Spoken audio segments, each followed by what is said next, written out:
नमस्कार, स्वागत है आपका हमारे खास प्रोग्राम में और मैं हूं पूनम शर्मा। आपको बता दें कि विपक्ष में रहने के बावजूद भी कांग्रेस के आला नेता अपने बर्थडे को सेलिब्रेशन करना बिल्कुल भी नहीं भूलते। पूर्व सीएम अशोक गहलोत और पीसीसी चीफ सचिन पायलट के बाद नेता प्रतिपक्ष रामेश्वर डूडी ने भी आज अपना जन्मदिन जमकर सेलिब्रेट किया। लेकिन दिल ढलने के साथ ही इस तरह की चर्चा तेज हो गई कि जन्मदिन का जश्न था या फिर शक्ति प्रदर्शन। दिखाएंगे जन्मदिन कम शक्ति प्रदर्शन की कुछ झलकियां, लेकिन उससे पहले बात करेंगे 25 साल से बने उस आशियाने की जिससे निगम की लापरवाही की वजह से आंखों के सामने तोड़ दिया गया। जरा सोचिए क्या बीती होगी उस परिवार पर। लेकिन ऐसे एक दो नहीं बल्कि 1 दर्जन परिवार है जो अब बेघर हो चुके हैं, दर दर की ठोकरें खाने को मजबूर हो चुके हैं। सड़कों पर गुजारा करने के अलावा कोई चारा नहीं बचा है उनके पास। आशियाना तबाह होने का दर्द है, मातम है। लेकिन एक सवाल भी है कि 25 साल से निगम आखिर क्या कर रहा था।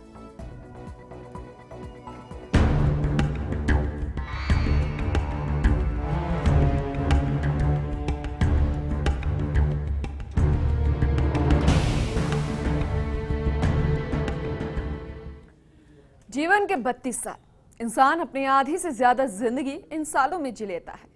अपनों के सपनों को संजोने में लग जाता है, रोटी कपड़ा और मकान के लिए कड़ी मेहनत करता है, ईंट जोड़कर मकान बनाता है। वही मकान बाद में पवित्र रिश्तों के रंग में घुलकर घर कहलाता है।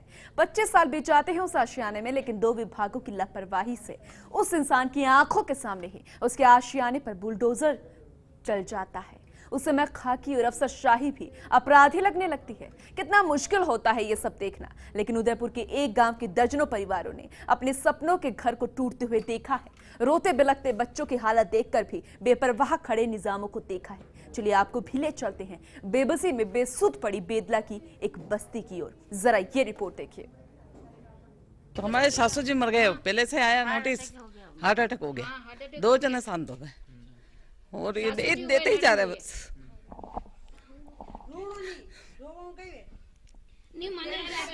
आप क्या चाहते हैं? हम दे रहे क्या, हमारा पट्टा हमको दे और क्या। ये तो परेशान हो गया, आज हमको महीना भर हो गया। आज यहाँ अगर कुछ है तो सिर्फ आंसू और मातम। बस्ती के वैध होने के कई प्रमाण यहाँ मिलते हैं।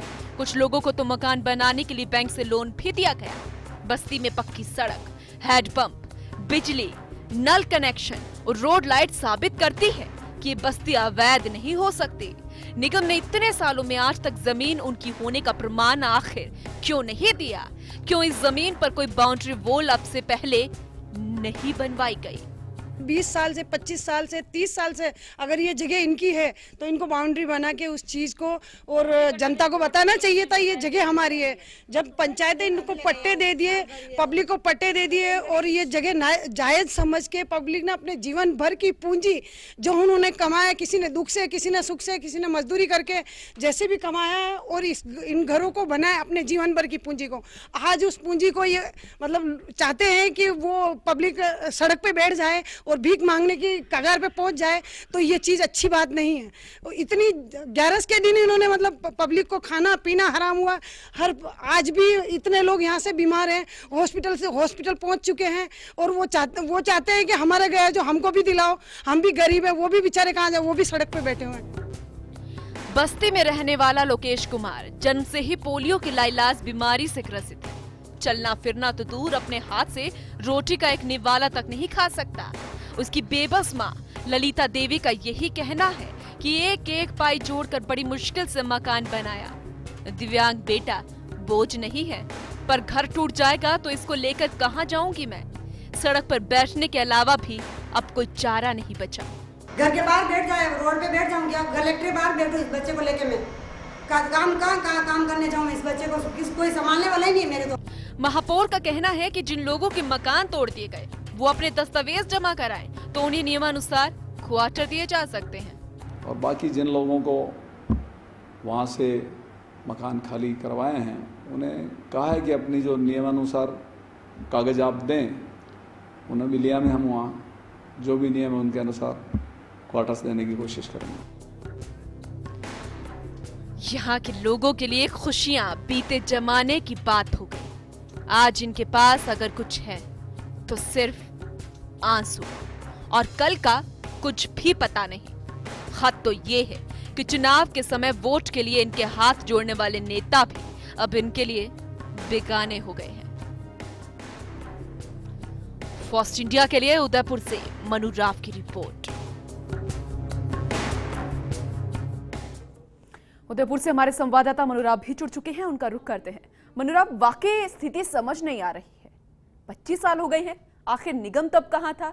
नया निगम यहां पर बनता है तब एक्शन लेता है, क्या पूरी जांच यहां पर नहीं करवाई जाती? पूरा मामला समझ में नहीं आ पा रहा। आखिर वजह क्या है एकदम से मकानों को तोड़ने की? देखिए पूनम, आपको बता देना चाहूंगा कि 1975 में सरकार ने ट्रेंचिंग ग्राउंड के लिए निगम को ये जगह दी थी, लेकिन ट्रेंचिंग ग्राउंड दूसरी जगह बसा दिया गया था और पंचायत लगातार इसका लगान जमा कराता रहा था। और उसके बाद में अचानक निगम ने आके अपनी जमीन बता के इन आशियानों को तोड़ा है और अभी जो दर्जनों मकान है उनको भी नोटिस दिए जा रहे हैं। तो कहीं न कहीं निगम की जो नियति है वो साफ नहीं लगती और खाली जगह देखकर, क्योंकि शहर पूरा भर गया तो निगम को लगा कि ये उनकी जगह है, लेकिन ये जगह वास्तव में पंचायत की। और जिन लोगों को पट्टे दिए गए, ये अवैध बस्ती है, बिजली, सड़क, यहाँ पे सारी चीजें हैं जो उसको वैध साबित करती है।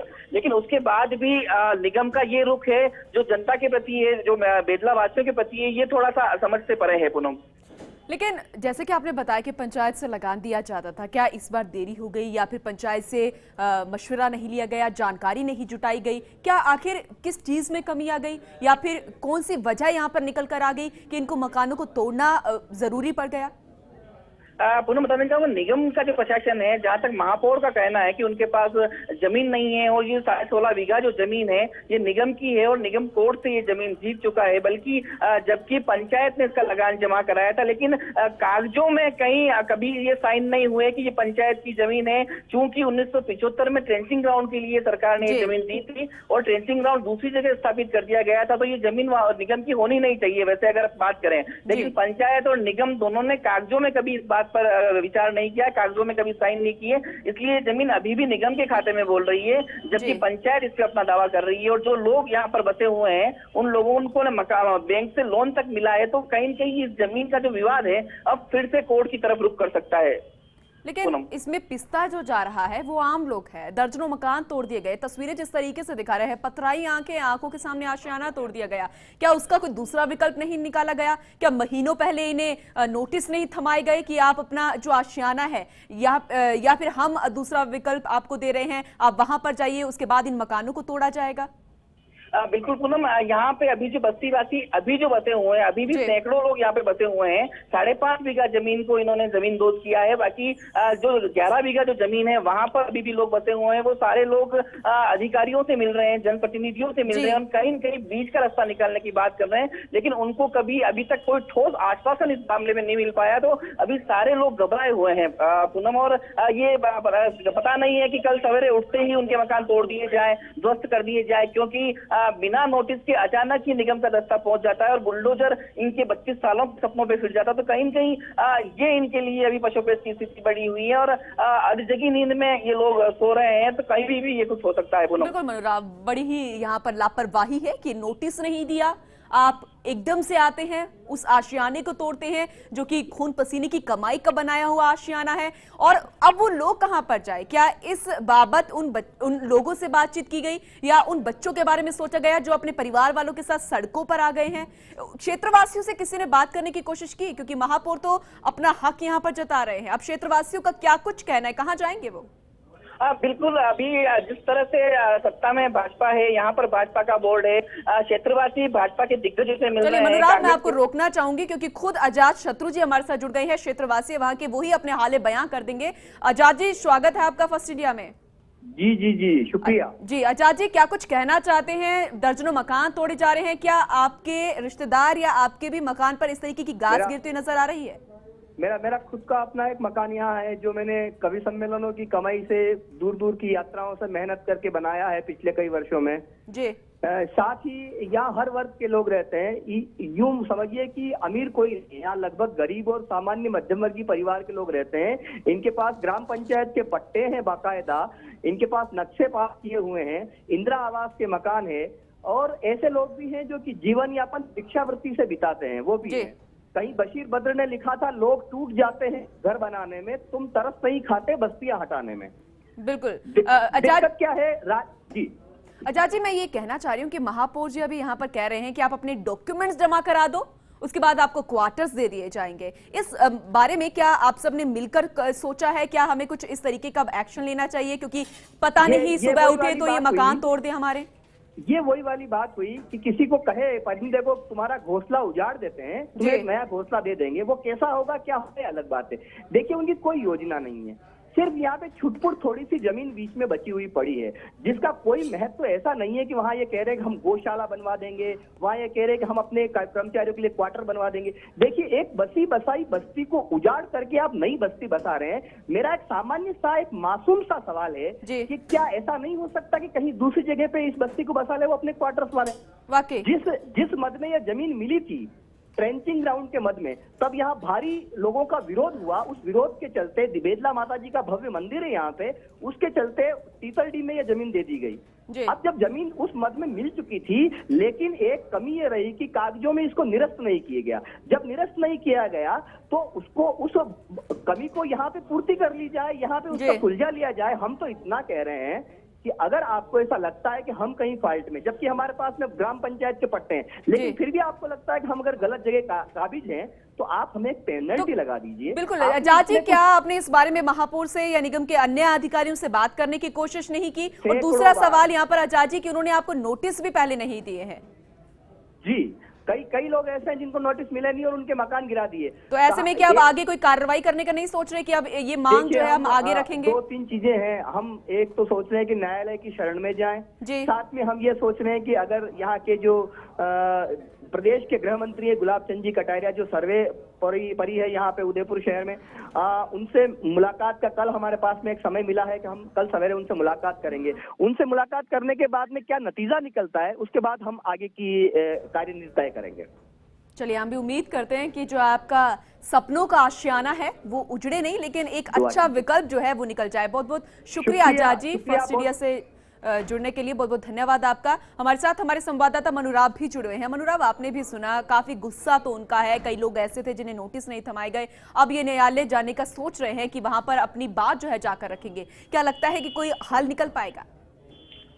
जिस तरह से आजाद जी ने बात की और जिस तरह से क्षेत्रवासी जो बात कर रहे हैं, उससे ऐसा नहीं लगता है कि जो प्रदेश के गृह मंत्री हैं वो अपनी ही जो बोर्ड है उसके खिलाफ जाएंगे, क्योंकि उन्हीं की मंशा थी कि यहाँ पर कोई एक बस्ती बसाई जाए और जो बेदला में 16.5 बीघा जो जमीन है उस पर एक बस्ती बसाई जाए। तो मुझे नहीं लगता है कहीं उनका इस तरह से तोड़ निकलेगा। लेकिन हाँ, ये कह सकते हैं कि अगर हाईकोर्ट की शरण में जाए और कुछ अच्छे प्रबुद्ध लोग अगर इस ढंग से बात करें, और जिस तरह से पंचायत होती है, पंचायत की कोरम बैठ के अगर पंचायत ये फैसला ले ले कि जो दूसरी 16.5 बीघा जमीन है निगम को कहीं और दे दे और यहाँ जो बस्ती इसको यहीं पे बसने दे, तो इस तरह से कोई विकल्प हो सकते हैं। पूनम, चलिए मनुराव जी, मुझे बस इतना बता दीजिए कि इस बस्ती में कितने मकान हैं, कितने तोड़े जा चुके हैं और किन पर अभी बुलडोजर चलना बाकी है, कभी भी गाज गिर सकती है? पूनम, बता देना चाहूंगा कि 12 मकानों और कई बाड़ों को जमींदोज कर दिया गया है और अभी भी यहाँ पर कम से कम 4 दर्जन मकान हैं और सारे ही पक्के मकान हैं और सैकड़ों लोग यहाँ पर रहते हैं। अगर अपन अनुमान भी लगाए तो 300-400 लोग तो यहाँ पर अभी रह रहे हैं। यानी कि वो बेघर होने की कगार पर है, लेकिन कोई भी इस तरफ ध्यान नहीं दे रहा कि आखिर उस सड़कों पर आ जाएंगे, आखिर जाएंगे कहाँ। बहुत बहुत शुक्रिया मनुराव तमाम यहाँ पर जानकारी देने के लिए। पथराई आंखें देख लीजिए, जो कि सिर्फ आंसू बहा रहे हैं। मातम यहाँ पर किया जा रहा है, घर के अपने खो गए, क्योंकि यहाँ पर जैसे ही नोटिस मिला कि आपके मकान तोड़ दिए जाएंगे, डॉक्यूमेंट्स हैं इनके पास, लेकिन अब ये आखिर जाएं तो जाएं कहां। पंचायत और निगम की लापरवाही के बीच में ये जूझ रहे हैं और सपनों के आशियाने जो हैं इनकी आंखों के सामने टूट रहे हैं। फिलहाल वक्त एक छोटे से ब्रेक है, लेकिन आप कहीं मत जाइएगा और लौटेंगे और आपको बताएंगे कि जन्मदिन बनाया गया या फिर शक्ति प्रदर्शन किया गया। वजह क्या है दिखाएंगे आपको एक छोटे से ब्रेक के बाद।